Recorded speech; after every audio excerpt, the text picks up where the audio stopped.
세계 편안 때문에 많이들 시끌시끌하실 것 같습니다. 특히나 이제 부동산을 소유하신 새로 나온 세제 개편안 때문에 많이들 시끌시끌하실 것 같습니다. 특히나 이제 부동산을 소유하신 분들 위주로 고민이 깊으실 텐데 일찌감치 좀 증여를 해야 되나, 그렇다면 어떤 방식으로 해야 될지 이런 것들 많이들 궁금해하고 계실 것 같습니다. 관련 질문들을 좀 여쭤보기 위해서 김예리 세무사님 모시고 이야기를 좀 준비해봤습니다. 어서 오십시오. 네, 안녕하세요. 네, 반갑습니다. 나는 평생 모아놓은 자산이 집 한 채일 뿐인데 라고 하는 분들도 증여세 상속세에게 더 이상은 이제 예외가 아니라는 상황이 그런 생각이 좀 드는 게 부동산 가격이 오를 대로 올랐습니다. 서울 지역은 뭐 외곽 지역까지 어지간한 아파트 한 채는 10억을 넘어가는 수준이잖아요. 맞습니다. 과거에는 증여세, 상속세가 이제 부자들의 세금이라고 생각을 했거든요. 예. 하지만 이제는 이제 중위층 그 아파트 가격이 10억에 해당하기 때문에 집 한 채 갖고 계신 분들이 돌아가시게 되면 일반 중산층도 이 상속세라는 거를 고민하게 되거든요. 그래요. 네, 10억 정도 한 채 갖고 있으면 과거에는 이제 세금이 안 나왔습니다. 그 이유가 이제 90년대부터 상속 공제라는 것이 10억까지는 공제가 됐거든요. 그랬죠. 근데 이것은 배우자가 있을 때 얘기예요. 그래서 부모님 중에 두 분 다 살아계실 때 집 한 채만 있었는데 돌아가시면 배우자 공제, 일반 공제 해서 10억까지는 세금이 안 나왔거든요. 근데 이제는 그 부모님 중에 한 분이 돌아가시면 이때는 받을 수 있는 공제가 5억밖에 안 돼요. 그러니까요. 그러니까 홀어머니나 홀아버지가 돌아가셨을 때 아차 했더니 우리 집은 10억까지 세금 안 나온 줄 알았는데 5억까지 공제가 되니까 한 8,700만 원의 이 상속세를 내야 되는 부담이 생기거든요. 네. 그러다 보니까 이제는 우리가 이렇게 끝까지 갖고 있지 말고 자녀 세대에게 미리 좀 증여를 하자, 이런 고민들을 많이 하시게 되는 거죠. 네, 상속세 공제 한도에 관한 개편 논의는 계속해서 있지만 아직까지는 변화가 없는 상황이고 네. 반대로 또 이번 세제 개편안이 뭐 고가주택, 뭐 비거주 이 정도에 이제 초점을 맞추고 있긴 하지만 앞으로 또 어떤 방향으로 개편이 될지 모르기 때문에 자, 부동산 관련 세금이 점점 더 부담이 된다 걱정하는 분들이 많이 계세요. 그러다 보니까 일찌감치 이제 증여를 좀 고민해 봐야겠다는 분들에 대한 이야기를 좀 해볼 텐데 분산 증여라는 얘기를 여기저기에서 요즘 많이 듣거든요. 자, 이게 뭐 시점을 기준으로 하는 것과 사람을 대상으로 하는 것 두 가지 차원이 있잖아요. 맞습니다. 앞에서도 상속세 얘기했지만 이제 상속세에 관심이 높아지다 보니까 우리 자녀 세대가 요즘에 그런 말씀 많이 하시잖아요. 부모님보다 가난한 세대.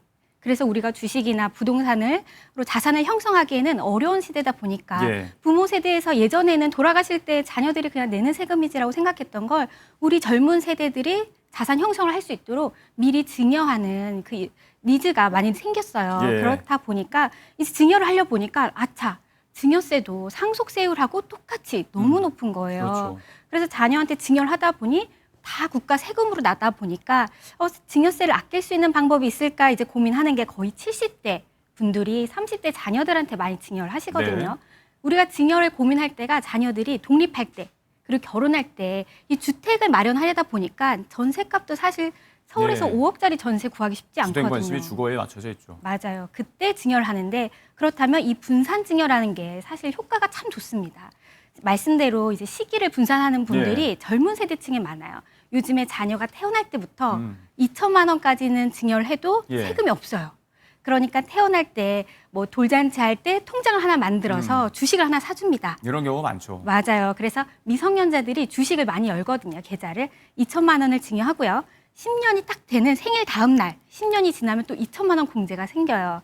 이때 또 2천만 원을 증여합니다. 예. 세금 없죠.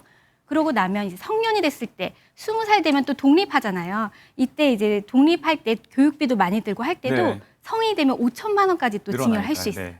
공제가 새로 생기기 때문에 이때 또 5천만 원 하고요. 똑똑하신 분들은 여기서 그치지 않고요. 네. 30살이 되면 또 10년이 지나서 공제 5천만 원이 또 생깁니다. 그렇게 되면 벌써 30살 때까지 5천만 원을 또 증여하고요. 2024년부터 결혼하거나 출산할 때 예, 또 1억 결혼 출산 원까지 공제가 생겼죠. 공제가 많아서 젊은이들이 이 부분을 많이 활용하는데요. 이렇게 하다 보면 2억 7천만 원을 주더라도 세금이 0원이 됩니다. 이게 시기를 분산하는 거예요. 네.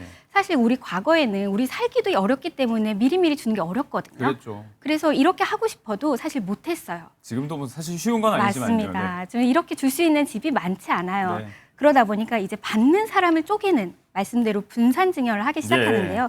사실 이것도 지금 할 수 있는 방법 중에는 효과가 참 좋습니다.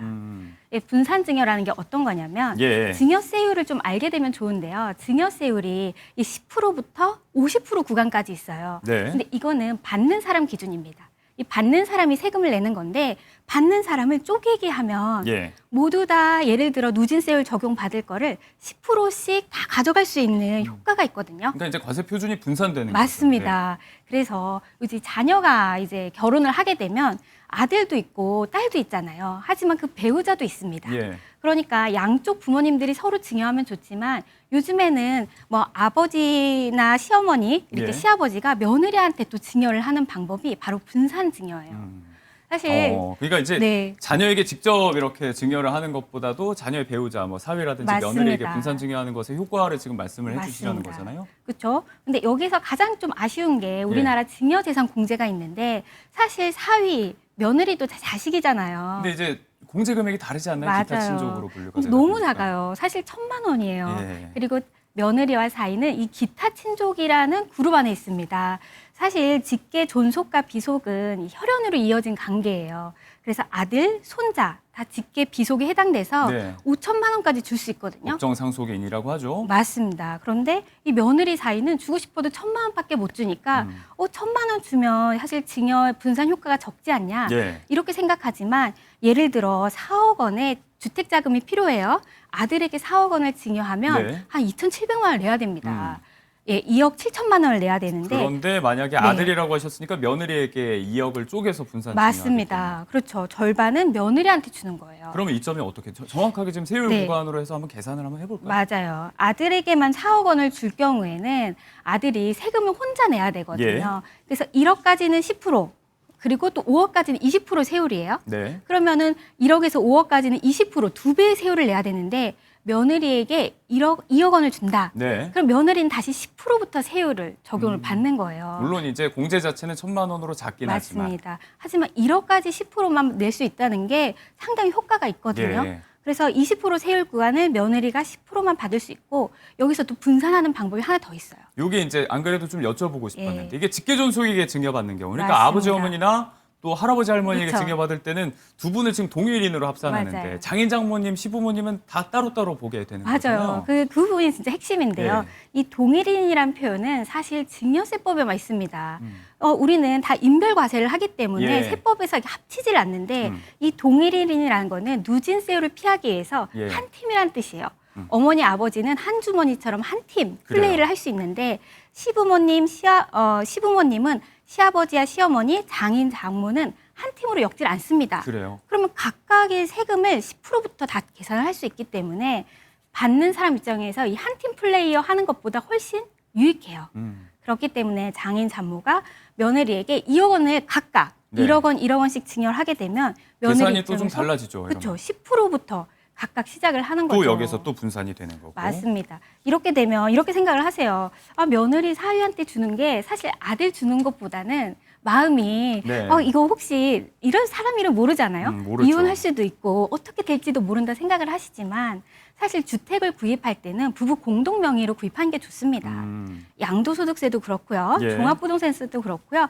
나중에 이게 상속과 관련됐어도 예. 공동 명의가 좋기 때문에 주택을 구입할 자금을 준다면 아들에게 그냥 한 번에 줘서 국가의 증여세 많이 내지 마시고 네. 며느리나 사위에게도 분산하게 되면 어차피 공동 명의 할 거 서로 며느리 사랑, 사위 사랑도 받으면서 예. 더 화목할 수 있거든요. 근데 세법상에서도 훨씬 효과가 좋기 때문에 네. 이 방법을 적극 이용하시는 게 좋겠습니다. 자, 부부간 공동명의라든지 또 이제 분산 증여 시에 뭐 며느리 사위에게 뭐 이제 증여를 미리 해주는 것에 대한 어떤 부담이라든지 나중에 또 후폭풍을 고려한 그런 문제들 잠시 후 조금 더 이야기를 좀 해보고 이 분산 증여에 대해서 특히나 이제 인별과세에 관한 이야기를 좀 해주셨는데 요 얘기를 조금 더 좀 궁금한 네. 걸 여쭤보고 싶습니다. 일단은 그 직계존속 부모님과 조부모는 동일인으로 합산이라고 했잖아요.